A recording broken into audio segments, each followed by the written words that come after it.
إن الحمد لله نحمده ونستعينه ونستغفره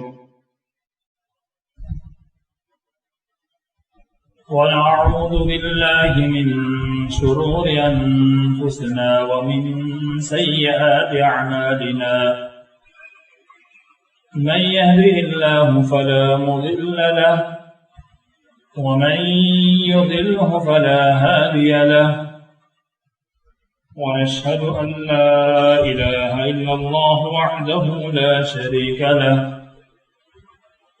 وأشهد أن محمدا عبده ورسوله أما بعد فإن خير الحديث كتاب الله وخير الهدي هدي محمد صلى الله عليه وسلم وشر الأمور محدثاتها وكل محدثة بدعة وكل بدعة ضلالة وكل ضلالة في النار. أعوذ بالله من الشيطان الرجيم. بسم الله الرحمن الرحيم. تبارك الذي بيده الملك وهو على كل شيء قدير الذي خلق الموت والحياة ليبلوكم أيكم أحسن عملا وهو العزيز الغفور. وقال النبي صلى الله عليه وسلم لا تزول قدم عبد يوم القيامة حتى يسأل عن خمس عن عمره فيما أفناه. حديث الآخر رواه الترمذي.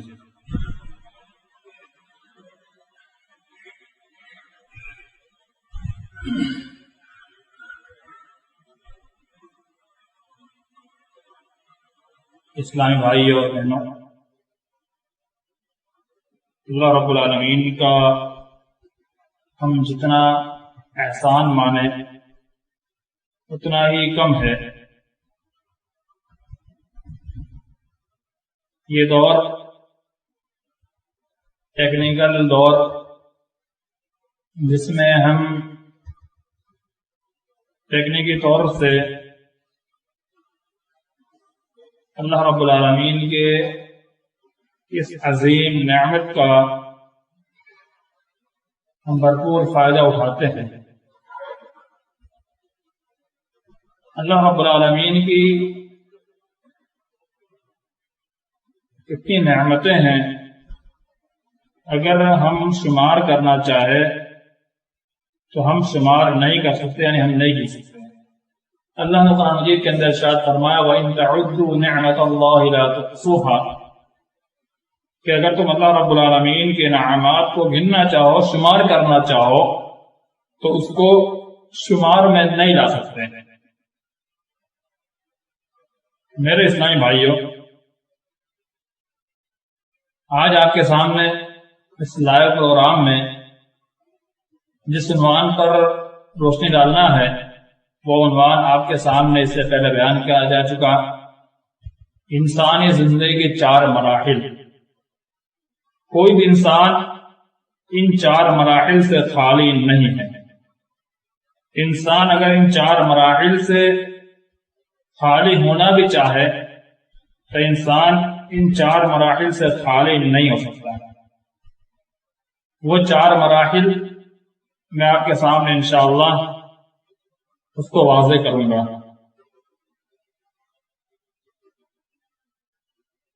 محترم سامعین، انسانی زندگی کا سب سے پہلا مرحلہ ماں کی کوکھ، جسے ہم رحم مادر کہتے ہیں. رحم مادر کے اندر انسان کی مدت اللہ رب العالمین نے جو رکھی ہے کم و بیش 6 7 8 9 سال. 9 سال سے زیادہ کچھ دن اللہ رب العالمین کی مشیت اور اس کی اجازت سے کچھ دن اور ٹھہر سکتے ہیں، لیکن عمومی طور پر 9 ماہ اس کی مدت بنتی ہے۔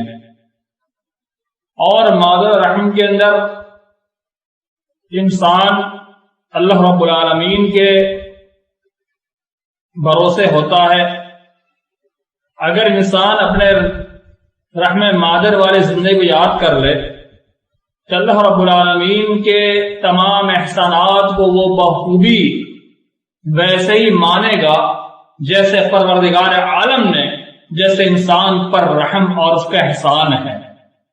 اور اگر انسان اللہ رب العالمین کی ربوبیت کا انکار کرتا ہے تو یہی جو 9 ماہ اس نے مادر رحمی کے اندر یعنی اپنی ماں کے پیٹ میں گزارے ہیں، اس 9 ماہ تک اس ماں کے پیٹ کے اندر اس کو رکھنے والا کون، اس کو جلانے والا کون، اس کو کھلانے والا کون، اس کو پلانے والا کون، اس کو رزق دینے والا کون؟ وہ اللہ رب العالمین ہے، اس کے علاوہ کوئی نہیں دے سکتا، کوئی نہیں کھلا سکتا۔ وہاں ہوا دینے والا کون، وہاں پانی پہنچانے والا کون؟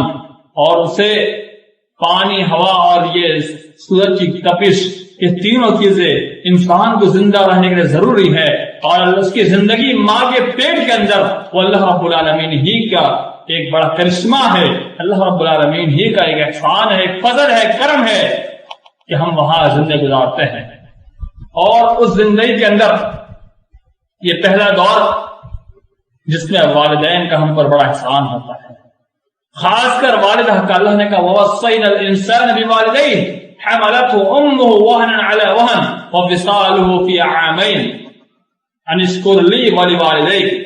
اللہ نے کہا کہ وصیت کرتا اللہ رب العالمین انسان کو اپنے والدین کے تعلق سے، ان میں سے اس کی ماں حملتہ امہ، اس کی ماں جس نے اس کو بوجھ اس کا اٹھایا یعنی اس کو حمل میں رکھا 9 ماہ تک، وہن علی وہن، ایک تکلیف کے بعد اس تکلیف جھیلتی رہی، وفصالہ فی عامین، 2 سال دودھ پلانے کی مدت، ان اشکر لی ولوالدیک، اللہ نے کہا اپنے والدین کا شکریہ ادا کریں، اور اپنے والدین کے شکریہ ادا کرنے کے ساتھ ساتھ اللہ کا شکریہ ادا کریں۔ یہ پہلا دور ہے۔ پہلا دور کے بعد دوسرا، اور یہ پہلا دور انسان اپنا آپ کو بالکل ناتوا ہے، انسان کمزور ہے، اس مرحلے کے اندر انسان کچھ بھی نہیں کر سکتا اپنے مرضی سے۔ اس کے بعد دوسرا مرحلہ تبارک الذی بیدہ الملک وهو على كل شیء قدیر الذی خلق الموت والحیاة لیبلوکم ایکم احسن عملا۔ اللہ کی ذات بابرکت ہے، بیدہ الملک، جس کے ہاتھ میں بادشاہت ہے، وهو على كل شيء قدیر، اللہ رب العالمین ہر چیز پر قادر ہے، وہ تمام چیزوں پر قدرت رکھنے والا ہے، اس کی قبضہ قدرت سے کوئی بھی چیز اس دنیا میں باہر نہیں ہے۔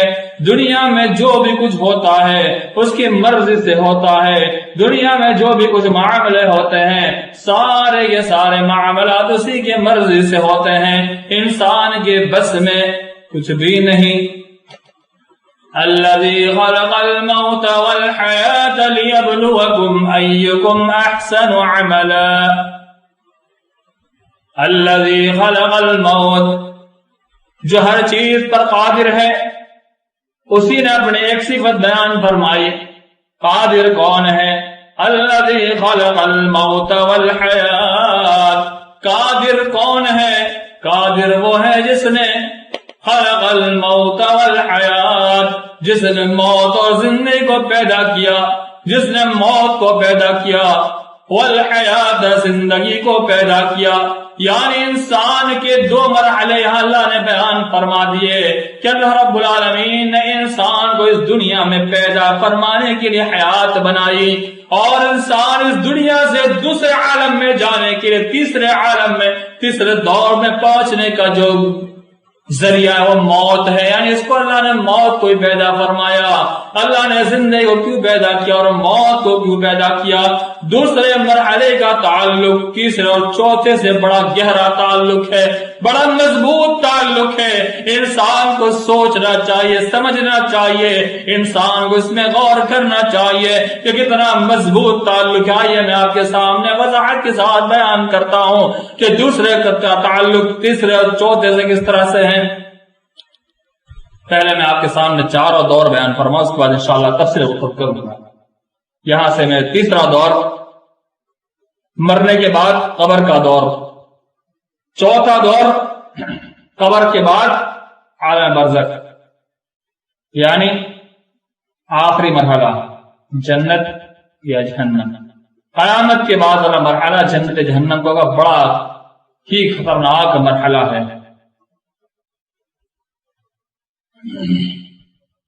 اسلامی بھائیوں، اللہ رب العالمین نے ہمیں دوسرے دور میں کیوں پیدا کیا؟ آئیے دیکھتے چلتے ہیں۔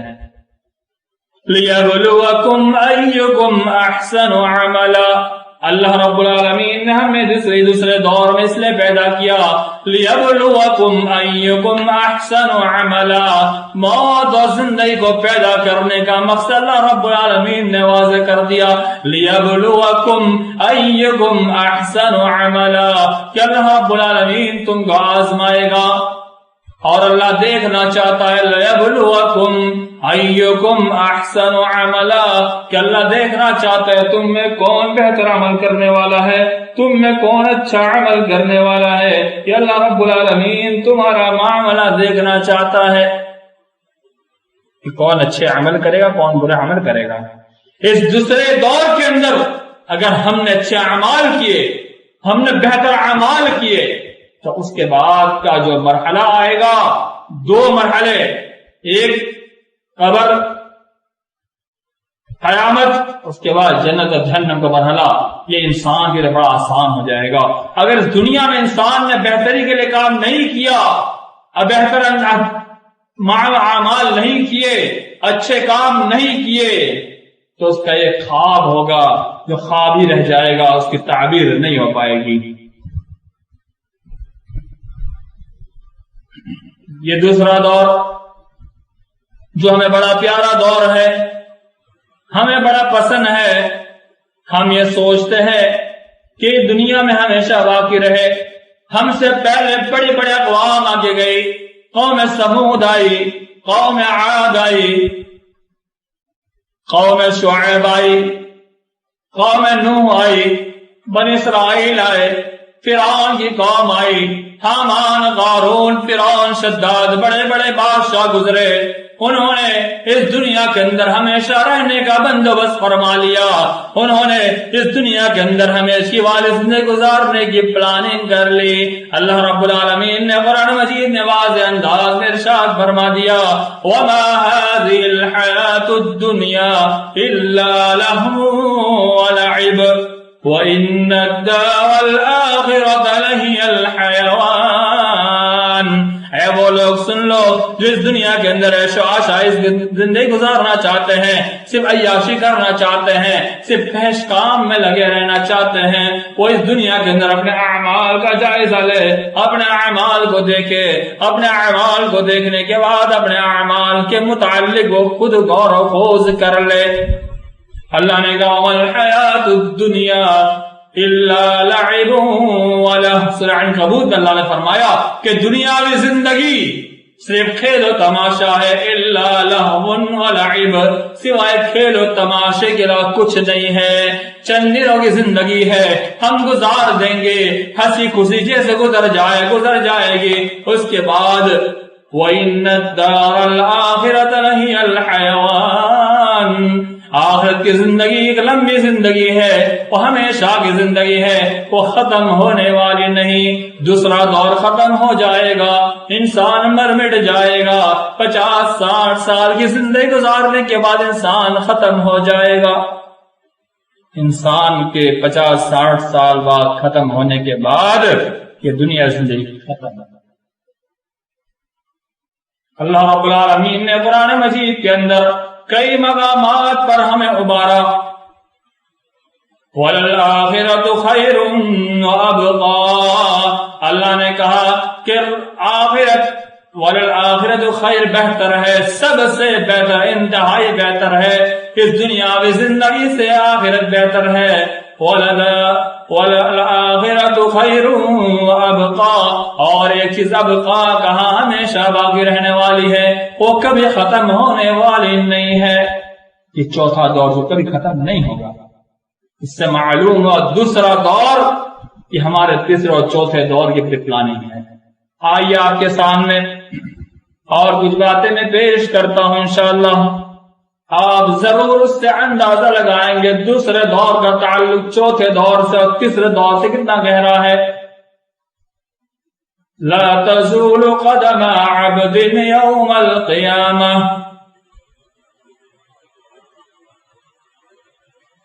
اللہ رب العالمین کے بندے کے دونوں قدم اپنی جگہ ٹھہر جائیں گے، انسان کے قدم وہیں کے وہیں رک جائیں گے، انسان وہاں سے آگے بڑھنے کی کوشش کرے گا، لیکن انسان کے ہاتھ میں نہیں ہوگا کہ انسان وہاں سے آگے بڑھ جائے۔ انسان وہاں سے آگے نکلنے کی کوشش بھی کرے گا تو انسان وہاں سے آگے نہیں نکل پائے گا۔ یہ تیسرے دور سے مکمل تعلق دوسرے دور کا آپ کے ساتھ واضح کر رہا ہوں، یعنی انسان مر جائے گا، محشر کا دن بپا ہوگا، پوری دنیا پریشان ہوگی۔ وہ دن جب قیامت کا دن ہوگا جسے عالم برزخ کہا جاتا ہے، وہ عالم برزخ کا دن، اس دن پوری ذریت پریشان ہوگی۔ اس دن کا معاملہ پورا کا پورا انسان کا اس دنیاوی زندگی سے لگا ہوا ہے۔ اگر کوئی اس کا انکار کرتا ہے تو اس کا انکار بیکار ہے، بیجا ہے۔ یہ تیسرے دور کی ابتدا جو ہوتی ہے انسان کی موت سے ہوتی ہے۔ کل نفس ذائقۃ الموت، ہر نفس کو موت کا مزہ چکھنا ہے۔ وما محمد الا رسول، محمد صرف انسان تھے، رسول تھے۔ محمد الرسول اللہ، محمد اللہ کے رسول۔ وما محمد الا رسول قد خلت من قبله الرسل افإن مات او قتل انقلبتم على اعقابكم ومن ينقلب على عقبيه فلن يضر الله شيئا۔ اس آیت اللہ رب العالمین نے واضح کرنا چاہا کہ نبی پاک صلی اللہ علیہ وسلم یعنی محمد صلی اللہ علیہ وسلم ایک صرف نبی ہے، یعنی آپ نبی ہے، آپ معبود نہیں ہے۔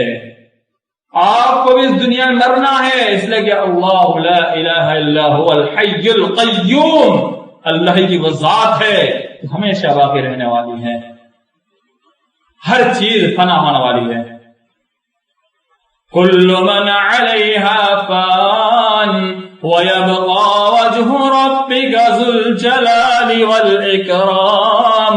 سورہ رحمان میں اللہ نے فرمایا کل من علیہا فان، ہر چیز کو فنا ہونا ہے، ہر چیز ختم ہونے والی ہے، کوئی بھی چیز اس دنیا میں ایسی نہیں ہے جو ہمیشہ رہنے والی ہے، ہر چیز کا خاتمہ ہے، ہر چیز کو ختم ہونا ہے۔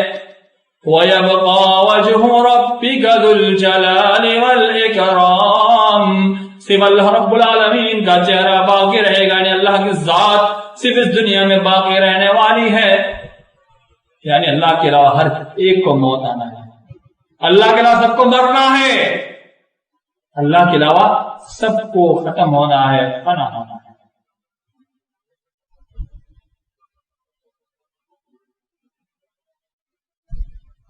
اس سے کیا معلوم ہوا کہ نبی کو یہ موت، جب اللہ کے رسول انتقال کر گئے، حضرت عمر فاروق رضی اللہ عنہ نے کہا کہ جو کہہ دے اللہ کے رسول موت ہو گئے، انتقال کر گئے، تلوار اٹھا کے گردن اس کے دھڑ سے الگ کر دوں گا۔ اب صدیق رضی اللہ تعالیٰ عنہ آتے ہیں، آ کر کے یہ تلاوت کرتے ہیں تو عمر فاروق ٹھنڈے ہو جاتے ہیں۔ کون سی آیت؟ وَمَا مُحَمَّدٌ إِلَّا رَسُولٌ قَدْ خَلَتْ مِن قَبْلِهِ الرُّسُلُ۔ تو اس سے کیا معلوم ہوا کہ اس دنیا میں سب کو مرنا ہے، سب کو انتقال ہونا ہے، سب کو دنیا رخصت ہونا ہے، چاہے نبی ہو، چاہے ولی ہو، چاہے کوئی بھی ہو، سب کو مرنا ہے۔ مرنے کے بعد انسان کا تیسرا دور شروع ہوتا ہے. میں انشاءاللہ پہلے دوسرے تیسرے دور دونوں کو ساتھ میں بیان کرنے کی وجہ سے میں دونوں کو انشاءاللہ ساتھ میں سمیٹ رہا ہوں, اور اس کے بعد چوتھا دور بھی سمیٹتے ہوئے انشاءاللہ دوسرے دور پہ ضرور میں آپ کے سامنے پیش کروں گا. تیسرا دور شروع ہوتا ہے انسان کی موت سے. کل نفس ذائقۃ الموت. انسان اگر یہ چاہتا ہے, سوچتا ہے کہ ہمیشہ رہے, نہیں رہ سکتا. اینما تکونوا یدرککم الموت ولو کنتم فی بروج مشیدہ. اگر انسان کہیں اونٹ کی جگہ چڑھ جائے, کہیں چھپ جائے, کہیں انسان اپنے بچاؤ کا ذریعہ بنا لے لیکن نہیں بچ سکتا. کہیں بھی انسان چلا جائے, موت سے آ گرے گی. اس سے معلوم ہوا کہ موت سے آ گرے گی.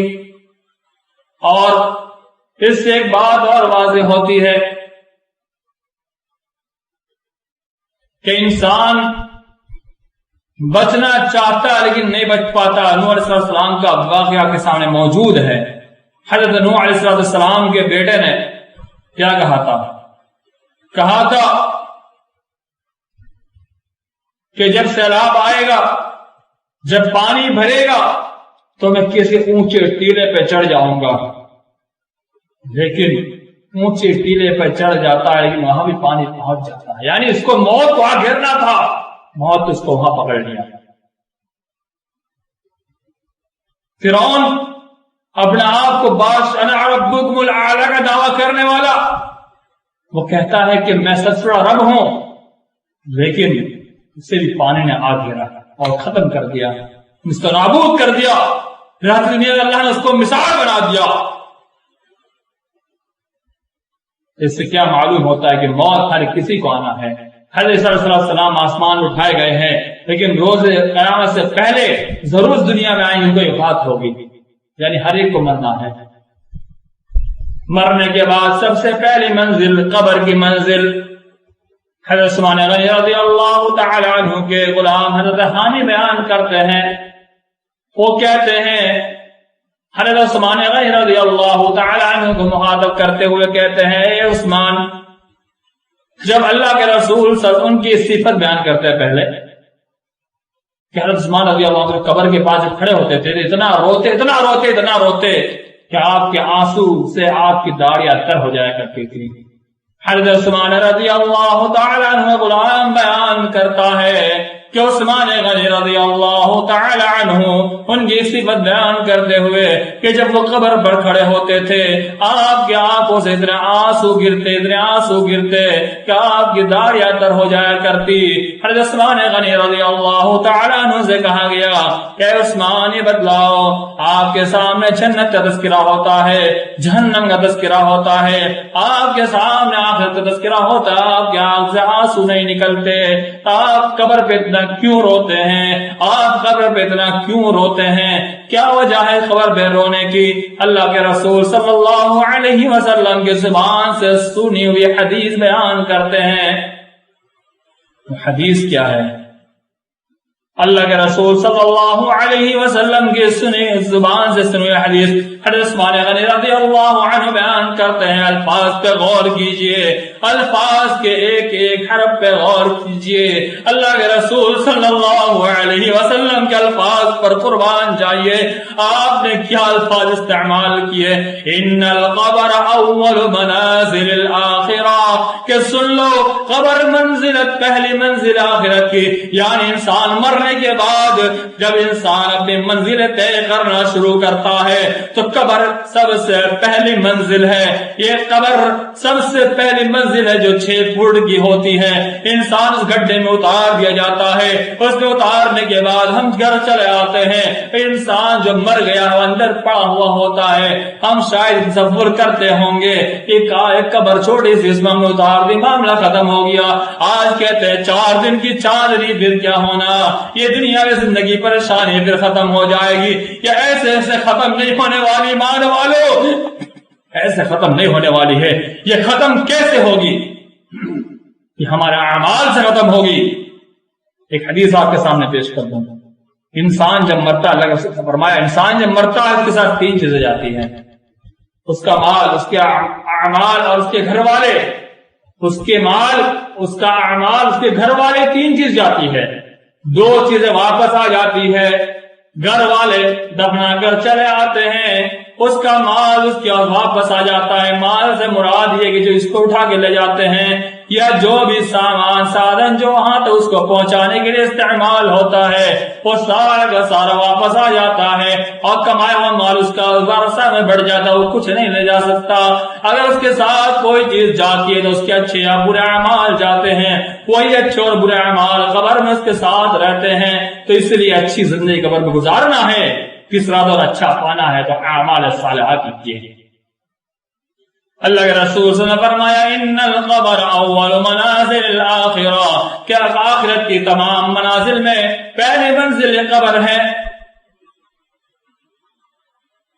فإن نجا منه أحد فما بعده أيسر منه، کہ جو اس قبر والی زندگی میں جو یہ پہلی منزل میں کامیاب ہو گیا، جو اس پہلی منزل میں کامیابی پا گیا، جو اس پہلی منزل کو پار کر گیا، بآسانی پار کر گیا، جو اس پہلی منزل کو پار کر کے دوسری منزل میں آسانی سے چلا گیا، تو اس کے بعد کی ساری منزل آسان ہو جائے گی۔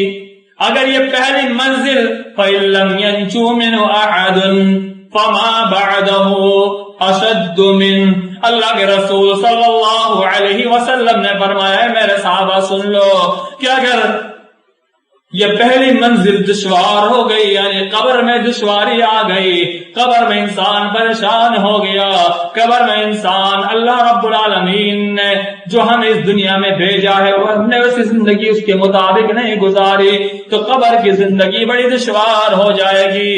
اور یہ قبر کی زندگی جب دشوار ہوگی تو یاد رکھ لو، جب قبر کی زندگی دشوار ہو جائے گی تو اس کے بعد کے تمام مناظر دشوار ہو جائیں گے۔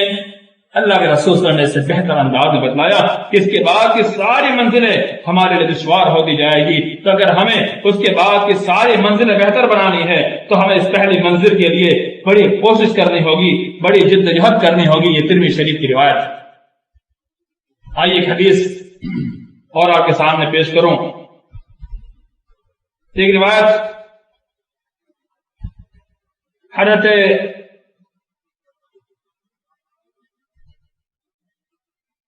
معاذ بن جبل کے تعلق سے بڑی مشہور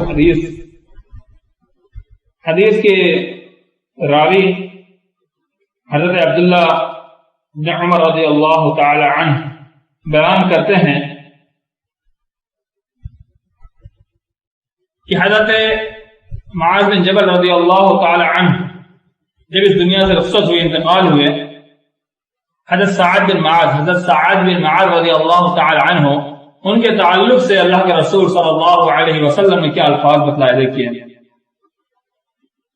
هذا الذي تحرك له العرش، حضرت سعد بن معاذ رضی اللہ تعالی عنہ ان کی وفات پر اللہ کا عرش حرکت میں آ گیا۔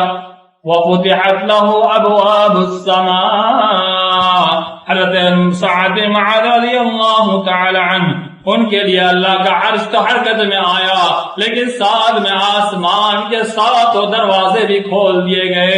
اس کے بعد تیسری بات کہی، وَشَهِدَهُ 70 أَلْفًا مِّنَ الْمَلَائِكَةِ، کہ آپ کے جنازے میں 70,000 فرشتوں نے شرکت فرمائی۔ لَقَدْ ثُمَّ ثَمَّةً ثُمَّ فُرِجَ عَنْهُ، ان کو قبر نے دبوچا۔ حضرت عائشہ بیان کرتی ہے کہ اگر قبر کے دبوچنے سے کوئی بچ سکتا تھا، ان للقبر زغطۃ لو نجا منها احد لنجا منها سعد بن معاذ۔ عائشہ نے بیان کیا کہ اگر قبر کے دبوچے سے کوئی بچ سکتا تھا تو حضرت سعد بن معاذ رضی اللہ تعالی عنہ۔ یہ کون صحابی جن کے تعلق سے اللہ کے رسول نے فرمایا صلی اللہ علیہ وسلم کہ اللہ کا عرش حرکت میں آ گیا، آسمان کے 7 دروازے کھول دیے گئے، آسمان کے دروازے کھول دیے گئے، اور جن کے لیے اللہ کا عرش حرکت میں آیا، اور 70,000 فرشتے جن کے جنازے میں شرکت کی، یہی لوگ ہیں۔ آپ غور کریں، ان کے تعلق سے عائشہ بیان کرتی ہے کہ اگر کوئی بچ سکتا تھا تو سعد بن معاذ بچ سکتے، لیکن وہ بھی نہیں بچ پائے، تو ہم اپنے بارے میں سوچیں کہ ہمارا کیا معاملہ ہوگا۔ ایک اور حدیث آپ کے سامنے پیش کرتا ہوں، آپ غور کرنا۔ اللہ کے رسول صلی اللہ علیہ وسلم کے تعلق سے حدیث بیان کی گئی ہے کہ اللہ کے رسول صلی اللہ علیہ وسلم بیان کرتے ہیں، کہتے ہیں کہ اللہ کے رسول صلی اللہ علیہ وسلم ایک جنازے کے ساتھ تھے، آپ جب قبر پر پہنچے تو آپ وہاں بیٹھ کر رونے لگے، آپ اتنا روئے کہ اللہ کے رسول صلی اللہ علیہ وسلم کے تعلق سے حدیث بیان کرتے ہیں کہ آپ کے آنکھ سے آنسو نکلے، یعنی وہاں کی مٹی تر ہو گئی، گیلی ہو گئی، اتنا روئے۔ اللہ کے رسول صلی اللہ علیہ وسلم نے اس کے بعد فرمایا، یا اخوانی لمثل هذا فاعدوا۔ اللہ نے اس حدیث کو صحیح قرار دیا، ابن ماجہ کی روایت کہ اللہ کے رسول صلی اللہ علیہ وسلم نے فرمایا، یا اخوانی، اے میرے صحابہ، اے میرے بھائیوں، میرے صحابہ اور قیامت تک آنے والے سارے کے سارے لوگ سن لے۔ اللہ کے رسول صلی اللہ علیہ وسلم نے فرمایا، لمثل هذا، یعنی اس کے مثل کے لیے، یعنی اس قبر کے لیے تیاری کرو، فاعدوا، تیاری شروع کر دو۔ اللہ کے رسول صلی اللہ علیہ وسلم کا اس سے تعلق سے رونا، اتنا زار و گتار رونا، آنکھ کے آنکھ سے اتنا آنسو گرنا، وہاں کی زمین تر ہو جانا، وہاں کی مٹی کا تر ہو جانا، اس سے کیا معلوم ہوتا ہے، یہ کیا تعبیر دے رہا ہے، ہمیں کیا اس سے اندازہ لگانا چاہیے کہ قبر یہ آخرت کی پہلی منزل، اتنی خطرناک منزل ہے کہ اللہ کے رسول صلی اللہ علیہ وسلم نے اتنا رو کر کے بتلایا کہ یہ پہلی منزل بڑی خطرناک منزل ہے، اس کی تیاری میں لگ جاؤ۔ اس کی تیاری ہم کیسے کریں گے، وہی بتلانا ہے۔ اس دنیا کی زندگی کے اندر ہم اس کی تیاری کرنی ہے۔ لا تزول قدم عبد یوم القیامہ، یعنی قبر کے بعد عالم برزخ کا معاملہ شروع ہوتا، اس کے سارے معاملے شروع ہوتے ہوتے قیامت برپا ہو جائے گی۔ اس قیامت کے تعلق سے اللہ نے فرمایا، یا ایھا الناس اتقوا ربکم ان زلزلۃ الساعۃ شیء عظیم۔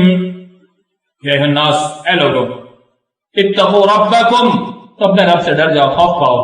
ان زلزلۃ الساعۃ شیء عظیم، روز قیامت زلزلہ بڑا خطرناک ہے، بڑا سخت ہے، ایک بڑی چیز ہے قیامت کا زلزلہ۔ یوم ترل، اس دن دیکھو گے، یوم ترونها تذهل كل مرضعة عما أرضعت وتضع كل ذات حمل حملها وترى الناس سكارى وما هم بسكارى ولكن عذاب الله شديد۔ اس روز قیامت جب قیامت کا منظر ہوگا، قیامت برپا ہوگی، اللہ رب العالمین اپنا عرش لگا کر کے لوگوں سے حساب کتاب شروع کرے گا، اور روز قیامت لوگ دیکھیں گے کہ دودھ پلائے ماں اپنے دودھ پلائے بچے کو بھول جائے گی، جس ماں نے بڑے لاڈ پیار سے پالا، دودھ پلایا، شکم سیر کیا، وہ ماں بھول جائے گی۔ وَتَضَعُ كُلُّ ذَاتِ حَمْلٍ حَمْلَهَا، پہلا دور ماں کے پیٹ کا حمل کے حالت میں روز قیامت اپنے حمل کو ساقط کر دے گی۔ وَتَرَى النَّاسَ سُكَارَى وَمَا هُمْ بِسُكَارَى وَلَكِنَّ عَذَابَ اللَّهِ شَدِيدٌ۔ اللہ رب العالمین نے مزید فرمایا، کیا فرمایا؟ آگے اللہ نے فرمایا کہ لوگ نشے میں نظر آئیں گے، ایسا لگے گا نشہ کیے ہوئے ہیں، شراب پیے ہوئے، جیسے شراب پیا ہوا آدمی بازاروں میں گرا پڑا ہوا ہے، چوراہے پہ گرا پڑا ہوا ہے، کہیں نالی میں گرا ہوا ہے، کہیں کہاں گرا ہوا ہے، ویسے مدہوش نظر آئیں گے۔ اللہ نے کہا یہ مدہوش شراب کے ایسے نہیں ہوں گے، بلکہ روز قیامت کا عذاب بڑا ہے، اس کی سختی، اس کی درد ہولناکی، یہ دردناک منظر سے پریشان ہوں گے۔ مشہور روایت، لمبی روایت، وقت ذرا گزر رہا ہے، میں مختصر میں بات پیش کرتا ہوں۔ روز قیامت پوری دنیا پریشان بھی لگ رہی ہوگی، ساری ذریت پریشان ہوگی، سب کہیں گے سوچیں گے ہم کیسی سفارش کروا لیں. اللہ کے رسول صلی اللہ علیہ وآلہ وسلم کے پاس پہنچیں گے, حضرت آدم کے پاس پہنچیں گے کہ بابا آدم آپ ذریت کے باپ ہیں, آپ کو اللہ نے اپنے ہاتھ سے پیدا فرمایا, ہماری سفارش کر دیجئے. بابا آدم کہیں گے نہیں, ہائے ہائے ہائے, آج میں سفارش نہیں کر سکتا, نفسی نفسی میں سفارش نہیں. اپنے غلطی کو یاد کرتے رہیں گے, پریشان ہوں گے. چلے جاؤ حضرت نوح کے پاس, حضرت نوح علیہ السلام بھی اپنی غلطی یاد کر کہیں گے میں سفارش کرتا ہوں. چلے جاؤ حضرت ابراہیم کے پاس, موسیٰ کے پاس, عیسیٰ کے پاس, آخر اللہ کے رسول کے پاس آئیں گے, کہیں گے میرے لیے ہمارے لیے سفارش کر دیجیے. اللہ رسول عرش کے پاس جا کے سجدہ ریز ہو جائیں گے. اللہ کے ارفع راسک صوتا اشفع الشفع یا محمد, ارفع راسک, اپنے سر کو اٹھاؤ, مانگو, دیا جائے گا. جب اللہ کے رسول مانگیں گے تو آہستہ آہستہ کی سفارش ہوگی. وہ منظر قیامت کا کیا ہولناک منظر, بہت ساری روایتیں موجود ہے. پلسرات ہوگا اور بہت ساری چیزیں سے گزرنا ہوگا. تو وہی روز قیامت کا تعلق دیکھیے. اللہ پوچھے گا لا تزول قدم عبد یوم القیامہ, کہ انسان کے قدم, اللہ کے بندوں کے دونوں قدم جہاں ہے وہیں رک جائیں گے, آگے نہیں بڑھ پائیں گے. حتی یسأل عن خمس, اللہ کے رسول نے فرمایا یہاں تک کہ 5 چیزوں کے تعلق سے سوال نہ پوچھے جائے, یعنی 5 چیزوں کے تعلق سے سوال نہ ہو جائے اور 5 چیزوں کا جواب نہ دے لے جائے. کہ سوال نہیں, جواب بھی دینا ہے, تو جواب ہم کیا کریں گے؟ اس جواب سے پہلے 3 سوال اور ہوتا ہے قبر کے اندر. پہلا سوال, تمہارا دین کیا تھا, تمہارا دین کیا ہے, ما دینوں کا, تمہارا دین کیا ہے. اگر انسان کے اعمال اچھے ہوں گے کہے گا الاسلام, اگر اعمال صحیح نہیں ہوگا لا ادری, میں نہیں جانتا, میں نہیں جانتا. برا اعمال والا کہے گا جس نے اعمال بھی نہیں کیے ہوں گے. دوسرا سوال, من نبیک, تمہارا نبی کون؟ اللہ کے رسول صلی اللہ علیہ وسلم کہے گا نیک آدمی, اور بد آدمی ہائے لا ادری. تمہارا پروردگار کون؟ من ربک, رب اللہ. یہ 3 سوال ایسے کٹھین ہے جس کا جواب اعمال سے تعلق رکھتا ہے. ہم نے اللہ کے رسول کی بات کتنی مانی, صرف ایسے نہیں رسول اللہ کا دعویٰ کر لیا, نہیں, ہم اللہ کے رسول کی ہر بات کو مانیں. اللہ کو اپنا بندہ تصور کیا, اس پر ایمان لائے, تو اس کی ہر بات کو ماننا پڑے گا. نہیں مانیں گے تو وہاں کام نہیں چلے گا. اسلام تو لائے, اسلام پر عمل نہیں کیا, کام نہیں چلے گا. عمل بھی کرنا ضروری ہے, یعنی دونوں چیزیں ضروری ہے. اسلام آپ کے لیے انتہائی ضروری ہے, اتنا عمل بھی ضروری ہے. اس کے بعد آخرت کے سوالوں میں 5 سوال. عن عمرہ فیما افنا, اللہ کے رسول نے فرمایا کہ اللہ پہلا سوال کرے گا.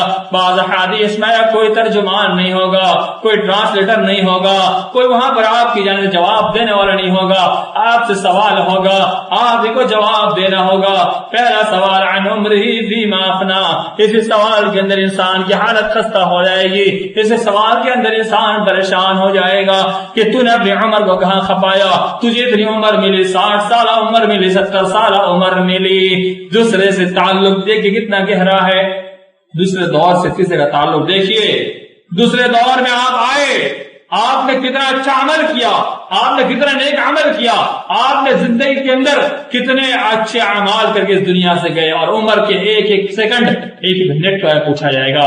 آج آپ سے کوئی پوچھ دے تو آپ تو کون ہوتا پوچھنے والا, وہاں نہیں چلے گی, وہاں جواب دینا ہوگا. میرے اسلامی بھائیوں, اللہ کے سوال کا جواب ہم اسی صورت میں دے سکتے ہیں جب ہم اسی صورت میں ہم جواب دے پائیں گے جب ہم نے ایک ایک سیکنڈ, ایک ایک منٹ کو اچھے انداز میں گزارا ہوگا, اللہ کی فرما برداری میں گزارا ہوگا, اللہ کی بندگی میں گزارا ہوگا, اللہ رب العالمین کے سارے فرائض کے مطابق گزارا ہوگا, اللہ کے رسول کے سنت کے مطابق گزارا ہوگا, تو ہم وہاں جواب دے پائیں گے. ہم نے ایسے برباد کیا ہوگا, ضائع کیا ہوگا, وقت کو برباد کر کے ہم یوں ہی بیکار میں برباد کر دیں گے, تو جواب دینا بہت مشکل ہو جائے گا. دوسرا سوال بہت کم ہے. عن شبابہ فیما ابلا, اے جوانوں سوچو, تمہیں سے سوال پوچھا جائے گا, تمہاری جوانی کے بارے میں پوچھا جائے گا. اے جوان بتلا, تجھے جوانی ملی تھی, تو نے اپنی جوانی کو کہاں خرچ کیا, عن شبابی فی مابلا، اپنی جوانی کہاں خرچ کیا؟ دوسری حدیث میں عن جسمی فی مابلا، تجھے جسم عطا ہوا تھا تجھے جسم کو کہاں کھپایا؟ اللہ کے راستے میں لگایا نہیں لگایا؟ ایک حدیث اور آپ کے سامنے، سبعۃ یظلھم اللہ فی ظلہ یوم لا ظل الا ظلہ، 7 طرح کے اشخاص ایسے ہوں گے جسے اللہ رب العالمین اپنے عرش کے سائے میں لگا دے گا روز قیامت، جب کوئی سایہ نہیں ہوگا۔ اس میں سے ایک شاب نشا بعبادت اللہ، وہ نوجوان جس نے اپنی جوانی کو رب کی عبادت میں گزارا ہوگا، اپنی جوانی کو رب کی عبادت کے میں کھپایا ہوگا، بیکار میں نہیں لگایا ہوگا، وہ نوجوان رب کے عرش کے سائے میں ہوگا۔ اور جوانی کے بارے میں سوال بھی عن شبابی فی مابلا، جوان مطلب اپنی جوانی کہاں کھپایا؟ جوانوں سوال ہوگا کہ دوسرے دور کے اندر آپ عیاشی کرتے گزر گئے اگر تو یہ عیاشی آپ کو رلا دے گی، اس روز قیامت خون کے آنسو رونا ہوگا، پریشان ہو جاؤ گے۔ لا یغادر صغیرۃ ولا کبیرۃ الا احصاها، کس نے نہ چھوڑے گناہ نہ بڑے گناہ، کچھ بھی نہیں چھوڑا، سب بیان کر دیا۔ مالی حضر کتاب، کیا ہوگا اس کتاب کو؟ سورہ کہف میں اللہ نے کہا لا یغادر صغیرۃ ولا کبیرۃ الا احصاها، نہ چھوڑے گناہ چھوڑا نہ بڑے گناہ چھوڑا، سارے کو اس نے سمیٹ کر رکھ دیا۔ آپ سوچو دنیا کا تعلق آخرت سے کتنا گہرا ہے، دوسرے دور کا تعلق تیسرے دور سے بڑا گہرا ہے، سوچ سمجھ کے چلنا ہوگا۔ تیسرا سوال عن مالہ من این اکتسبہ، اگر آج پوچھ لیا جائے مال کہاں سے کمایا، کہ اگر تیرے باپ کا کماتا ہوں میں اپنی محنت سے کماتا ہوں۔ آج اگر پوچھ لیا جائے مال کہاں سے آیا، تیرا کیا جاتا ہے، تو کون ہوتا ہے پوچھنے والا؟ میرا مال ہے، میری محنت ہے، میری جائیداد ہے، میں جیسے چاہوں کماؤں، جہاں سے چاہوں لاؤں، جیسے چاہوں اپنے پاس میرے مال آئے، میری مرضی۔ اور روز قیامت نہ تیری مرضی چلے گی نہ میری مرضی چلے گی، چلے گی رب کائنات کی مرضی چلے گی۔ وہ پوچھے گا عن مال من این اکتسبہ، اے بتلا اس مال کو تو نے کہاں سے کمایا؟ ایک ایک روپے ایک ایک پائی کا حساب دینا ہوگا، کہاں کہاں سے کما کے لائے، حرام سے تو نہیں کمایا، کسی کے جیب کاٹ کے نہیں لایا۔ ولا یا ایھا الذین آمنوا لا تأکلوا اموالکم بینکم بالباطل، اے ایمان تم اپنے آپس کے مال کو باطل سے نہ کھاؤ۔ ولا تأکلوا اموالکم بینکم بالباطل وتدلوا بها الی الحکام، کہیں ایسا تو نہیں کہ حکام کو رشوت دے کر کے کسی کی جائیداد تو ہڑپ نہیں لی، حکام کو رشوت پیش کر کے کسی کا حق تو نہیں دبا کھایا؟ اس کا جواب دینا ہوگا، مال کہاں سے آیا، زمین کہاں سے آئی، جائیداد کہاں سے آئی، یہ ساری چیزیں کہاں سے تم نے جمع کر لی؟ ایک ایک روپے کا حساب دینا بھاری پڑ جائے گا میرے ایمان والوں۔ چوتھا سوال بڑا مشکل، فیما انفقا، کمایا اس کے بعد خرچ کہاں کیا؟ پوری زندگی انسان نہ حلال کی تمیز نہ حرام کی تمیز، سب کچھ بھول کر کے انسان کماتا، خرچ کرنے میں بھی جہاں من میں اڑا دیا، ادھر ڈالا ادھر پھینکا ادھر پھینکا، جیسے میں گزار دیا۔ اللہ سوال کرے گا۔ اور ایک بات سن لیجئے، جو میں نے حدیث پیش کی، 7 اشخاص ہوں گے جو روز اللہ کا اس کے سائے میں جگہ پائیں گے، ان میں سے ایک شخص وتصدق، جو صدقہ کرتا ہے، بیمینہ، اپنے دائیں ہاتھ سے، لا اعلم بشمالی، اس کے بائیں ہاتھ کو معلوم نہیں ہوتا اس کے دائیں ہاتھ نے کیا خرچ کیا۔ اس سے کیا معلوم ہوا کہ دائیں ہاتھ نے کیا خرچ کیا، بائیں ہاتھ کو نہیں معلوم، یعنی اللہ کے راستے میں خرچ کیا ہوگا۔ پھر اللہ نے کئی مقامات پر قرآن مجید کے اندر ابھارا، اللہ کے راستے میں خرچ کرو، قرض دو۔ وَمَن يُقْرِضُ اللَّهَ قَرْضًا حَسَنًا، جو اللہ کو قرض دیتا ہے بہترین قرض ہے، یعنی اس نے آخرت میں اپنا ٹھکانہ اچھا بنا لیا۔ دنیا میں اللہ کے راستے میں خرچ کرو، اللہ آخرت میں تمہارے لیے بہتری کرے گا۔ لَن تَنَالُوا الْبِرَّ حَتَّى تُنفِقُوا مِمَّا تُحِبُّونَ وَمَا تُنفِقُوا مِن شَيْءٍ فَإِنَّ اللَّهَ بِهِ عَلِيمٌ۔ اللہ نے کہا بھلائی یہ ہے کہ اللہ کے راستے میں وہ خرچ کرو جو تم پسند کرتے ہو، یعنی تمہاری محبوب ترین چیز خرچ کرو، ایسا نہیں گیا پڑا۔ اس سے معلوم ہوا کہ اگر ہم نے مال کو خرچ تو کیا کہ اچھے انداز میں کیا اور فضول خرچی نہیں کی ہوگی۔ وَلَا تُبَذِّرْ تَبْذِيرًا إِنَّ الْمُبَذِّرِينَ كَانُوا إِخْوَانَ الشَّيَاطِينِ وَكَانَ الشَّيْطَانُ لِرَبِّهِ غَفُورًا۔ اللہ نے کیا کہا کہ فضول خرچی نہ کرو، فضول خرچی کرنے والا شیطان کا بھائی ہے اور شیطان اللہ کا ناشکرا ہے۔ اللہ نے کہا فضول خرچی نہ کرو، یہ فضول خرچی بھی اللہ اس کا بھی حساب لے گا۔ خرچ کرو لیکن اتنا ہی کرو جتنا آپ کی ضرورت ہے۔ والا پھر اللہ رب العالمین نے مقام پر اور ارشاد فرمایا اسی کے بعد ایک آیت کے بعد کہ اللہ کے راستے میں اتنا ہی خرچ کرو درمیانہ طریقے سے، اتنا بھی نہ خرچ ہو جائے کہ کہیں تم غریب بن جاؤ اور اتنا بھی خرچ نہ ہو جائے، اور اتنا کم بھی نہ خرچ کرو کہ کنجوس بن جاؤ۔ اور وہی معاملہ دنیا کے اندر بھی، دنیا میں اتنا ہی خرچ کرو جتنا آپ کی ضرورت ہے۔ اگر ضرورت سے زیادہ خرچ کرنے کی کوشش کی تو آپ یاد رکھ لیجئے آپ پریشان ہو جائیں گے، آپ کا معاملہ بہت گمبھیر ہو جائے گا۔ اس لیے کہ دنیا کے اندر اگر آپ نے فضول خرچی سے کام لیا تو آپ فضول خرچی کرنے کے بعد ایک دن ایسا آئے گا کہ آپ 60 کماتے ہیں 100 خرچ کریں گے تو آپ بھکمری میں پڑ جائیں گے۔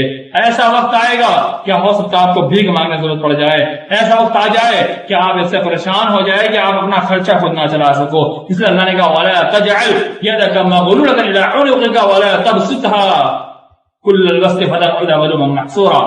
وَلَا تَجْعَلْ مَغْلُولَةً کہ اپنے ہاتھ کو ایسے مت باندھ دو اور اتنا ہی مت چھوڑ دو کہ پریشان ہو جاؤ، یعنی درمیان میں ہاتھ رکھو، ضرورت کے وقت خرچ کرو، اور جتنا ضرورت آپ خرچ کریں گے اللہ کیا حساب دینے میں آسانی ہوگی کہ ہم نے اتنا کمایا یہاں خرچ کیا۔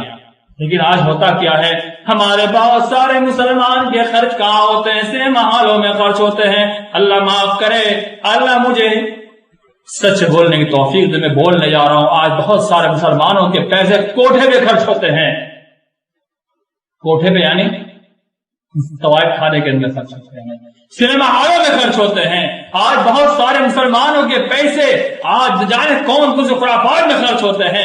اس سال خرافات میں جو ہم خرچ کریں گے تو ہم اللہ کیا جواب کیا دیں گے؟ میرے ایمان والے بھائیو غور کرو۔ اس لیے میں بار بار کہہ رہا ہوں کہ دوسرے دور کا تعلق یعنی دنیا سے تعلق آخرت سے بہت گہرا ہے، تیسرے دور سے۔ تو دوسرے دور میں لِيَبْلُوَكُمْ أَيُّكُمْ أَحْسَنُ عَمَلًا، اللہ نے کہا جو بہتر عمل، کون بہتر عمل کرتا ہے یہی دیکھنے کے لیے ہم نے موت و زندگی بنائی۔ تو آپ سوچئے آپ کہاں خرچ کر رہے ہیں پیسے کو، آپ کے 1 روپیہ کہاں خرچ ہو رہا ہے، اس کا حساب دینا ہے۔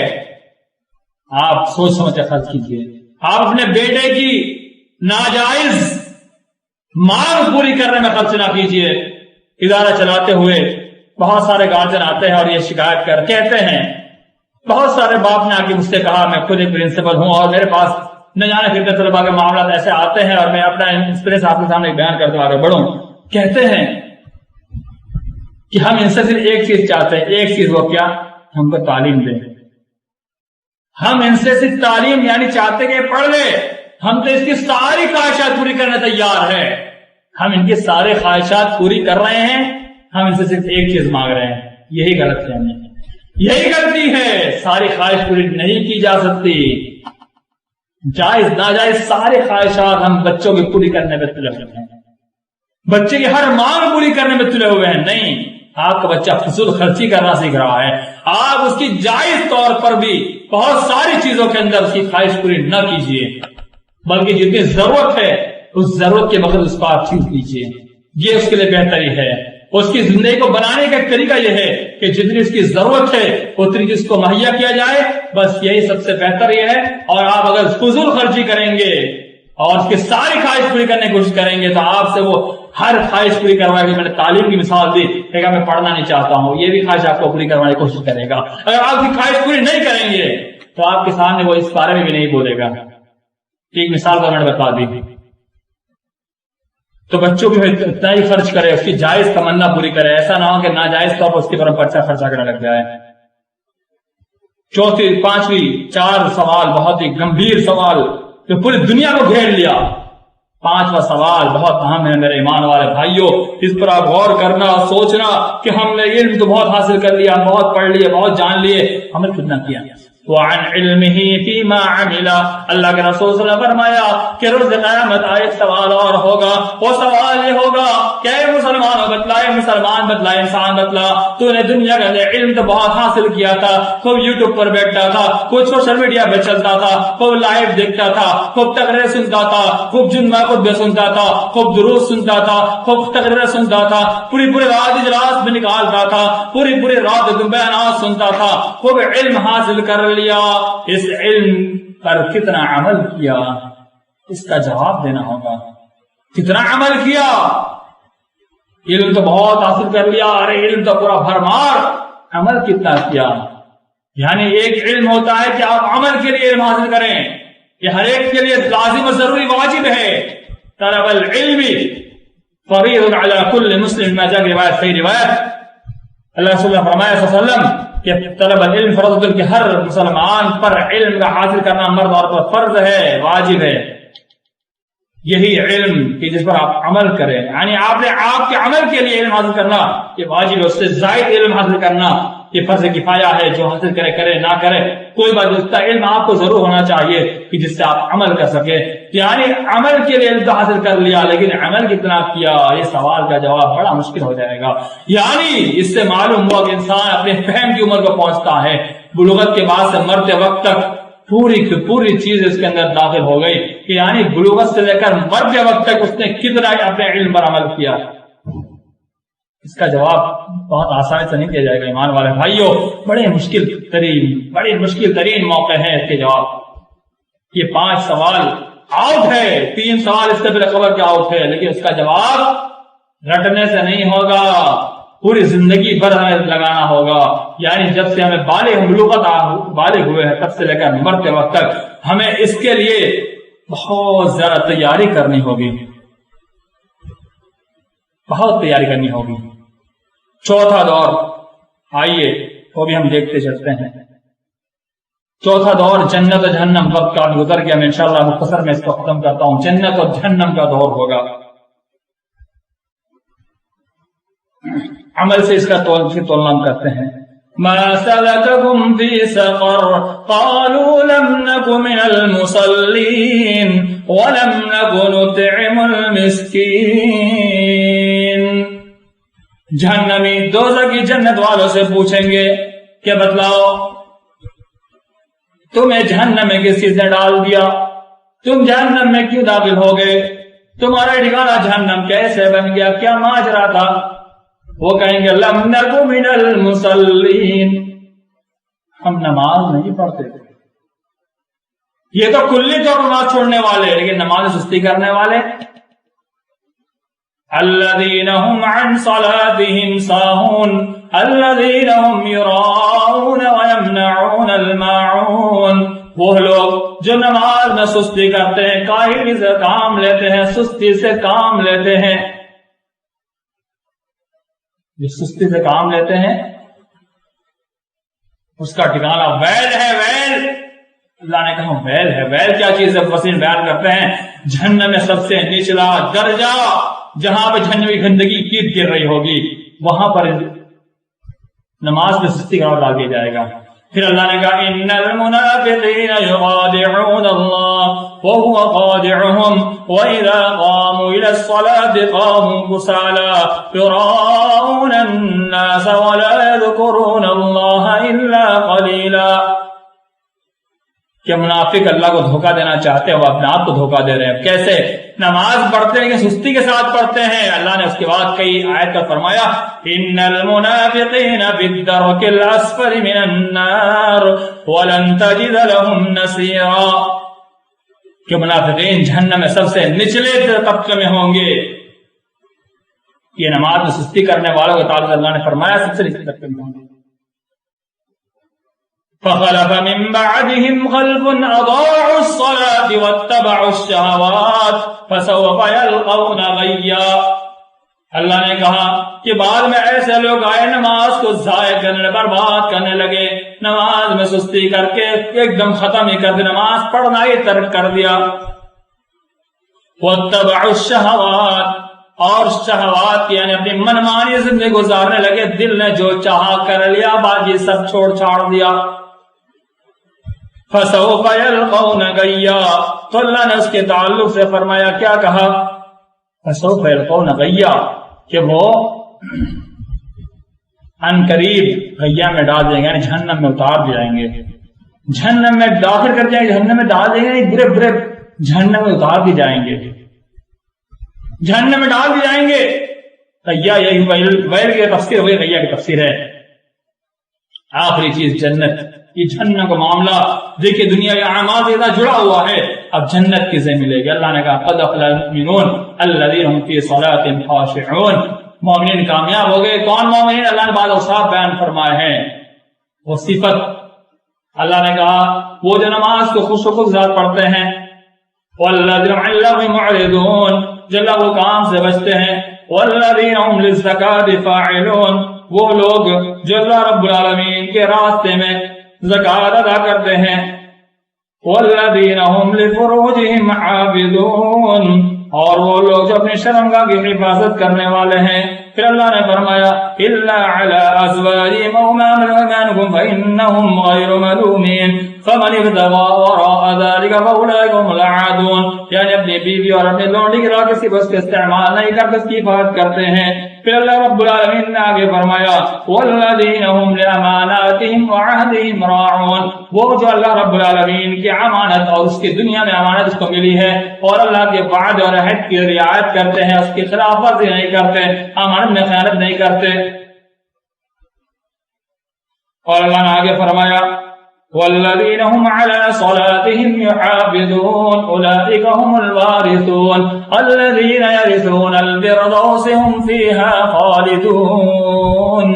اللہ نے کیا کہا؟ اللہ نے کہا والذین علی صلاتهم یحافظون، جو نماز پر حفاظت کرتے ہیں، پابندی سے نماز پڑھتے ہیں، یہی اولئک هم الوارثون الذین یرثون الفردوس هم فیہا خالدون، یہی وہ لوگ ہیں جو جنت کے وارث سے جنت داخل ہوں گے۔ جس سے کیا معلوم ہوا کہ آپ کو دنیا میں اچھے اعمال کرنے ہوں گے۔ اور یہ جو آخری یہ سورہ مومنین کی جو چند آیات آپ نے پیش کی، اس پر پوری مکمل ایک کلپ ایک ویڈیو ہے جو جنت کے وارث کون، اس پہ انشاءاللہ پورے ایک گھنٹے تقریباً 1 گھنٹہ یا 1.25 گھنٹے پوری تقریر ویڈیو کے اندر ہے یوٹیوب کے اندر، وہ اللہ احد یوٹیوب چینل اس کے وہاں موجود ہے، آپ وہاں جا کر تلاش کریں، آپ کو مل جائے گی انشاءاللہ۔ تو اللہ نے کہا کہ نیک اعمال کریں گے وہ مومنین کامیاب ہے اور جنت داخل ہوں گے۔ تو ہمیں کیا معلوم ہوا کہ جنت یعنی چوتھا دور جنت جہنم کا آخری فیصلہ، اس میں جانے کے لیے اچھے اعمال کرنے ہوں گے۔ دوسرے دور میں ہمیں اچھا اعمال کرنے ہوں گے تب جنت ملے گی۔ اگر دوسرے دور میں ہم نے اچھے اعمال نہیں کیے، ہم نے زندگی برباد کر دی، تو ہم جنت پانا بہت مشکل ہمارے لیے ہو جائے گا۔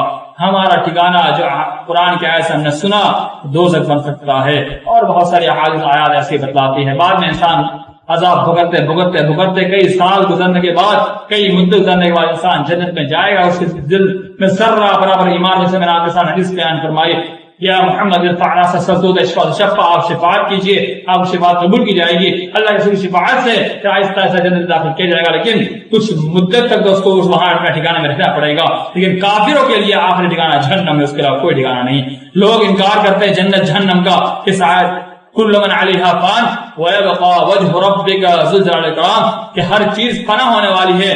اللہ رب العالمین چہرے کی اللہ کی ذات کے دو لوگ کہتے ہیں جہنم بھی ختم ہو جائے، نہیں، جنت جہنم یہ دنیا کے باہر کی چیز ہے، اس دنیا میں سب کچھ ختم ہو جائے گا۔ اس عالم برزخ کا معاملہ جنت جہنم کا ہے، وہ باقی رہنے والی ہے۔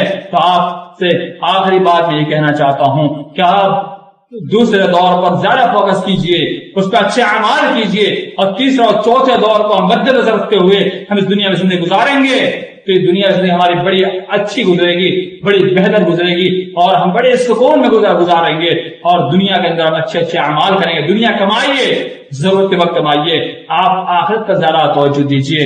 اللہ کے رسول کے تعلق سے حدیث میں آیا کہ آپ اگر کہیں تو پوری بتا کی وادی کو سونے سے بھر دے، اللہ نے کہا نہیں، میں ایک دن بھوکا رہنا چاہتا ہوں، ایک دن کھانا چاہتا ہوں، تاکہ میں اللہ کا رسول دار بندہ بن جاؤں۔ اس سے کیا معلوم ہوا کہ دنیا سے چند دنوں کی ہے، آخرت ہمیشہ کی والی ہے۔ ہم سے تیرے لگ جائے، اللہ سے دعا ہے اللہ رب العالمین ہم تمام مسلمانوں کو روز قیامت کی منازل اور آخرت کے سارے منازل کو پار کرتا فرمائے، جنت الفردوس کا مقام عطا فرمائے، اس دنیا میں اچھے عمل کا عطا فرمائے۔ گھنٹہ مکمل ہو گیا اور انشاءاللہ تقریر کے بعد آپ کو کوئی سوال اگر ہے تو آپ ضرور کمنٹ باکس میں پوچھیں، انشاءاللہ ہم ضرور اس کی وضاحت بھی کریں گے. اور اس کے علاوہ میں یوٹیوب پہ انشاءاللہ اس کو اگر اپلوڈ کرتا ہوں یا پھر جو بھی بھائی ڈالیں گے تو وہاں بھی آپ کمنٹ باکس کے اندر کچھ پوچھنا چاہتے ہیں ضرور پوچھ سکتے ہیں. اور اگر میں اپلوڈ کروں گا تو احسان الہی مولوی کے نام سے میرا یوٹیوب چینل ہے، انشاءاللہ اس کے اندر میں ضرور اپلوڈ کروں گا، وہاں بھی آپ جو کچھ پوچھنا چاہے پوچھ سکتے ہیں، انشاءاللہ ضرور وضاحت کی جائے گی. اللہ سے اللہ ہمارے سننے کو، ہمارے بولنے کو، ہمارے بیٹھنے کو قبول فرمائے اور ہمیں عمل کی توفیق عطا فرمائے. سب سے پہلی چیز عمل، اگر عمل نہیں ہے تو کوئی چیز نہیں ہے، تو اللہ ہمیں عمل کرتے فرمائے، آمین. اور ہمارے بھائی جو گروپ چلا رہے ہیں ندیم بھائی، انہوں نے کافی الحمدللہ محنت کی، اللہ تعالیٰ ان کی محنت کو قبول فرمائے. اور جتنے سے جڑے ہوئے ہیں اللہ تو سارے کے سارے لوگ کے اعمال قبول فرما، ان سارے کے سارے لوگ اللہ ان کے حسنات قبول فرما. اس دنیا زندگی اللہ انہیں بہتر زندگی عطا فرما، مرنے کے بعد آخرت میں انہیں بہتر اجر عطا فرما اور زندہ فردوس میں اعلیٰ مقام عطا فرما اور انہیں مزید آگے کام کرنے کا فرما، جذبہ عطا فرما، آمین. وآخر دعوانا ان الحمد للہ رب العالمین. السلام علیکم ورحمۃ اللہ وبرکاتہ.